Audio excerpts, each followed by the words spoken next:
Today I'm going to show you how to replace the battery in a Mazda key fob, which you want to do if you're getting a message like this one, or if the key isn't as responsive as it used to be. First thing you want to do is flip the fob over to locate the key release slide.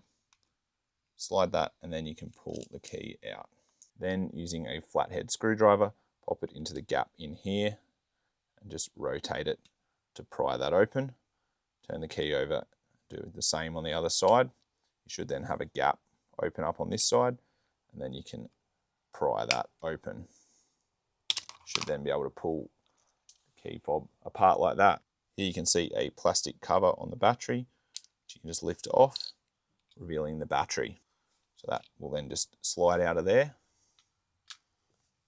The battery replacement for this key is a CR2025, which is readily available online or at your local hardware store. Just double check with the battery that you've taken out of the key though to make sure it's the right one. Then you can put the new battery in. You can see it's marked positive on the top and the negative side is marked in there and needs to go down. So you just pop it in like that. Battery cover goes back on.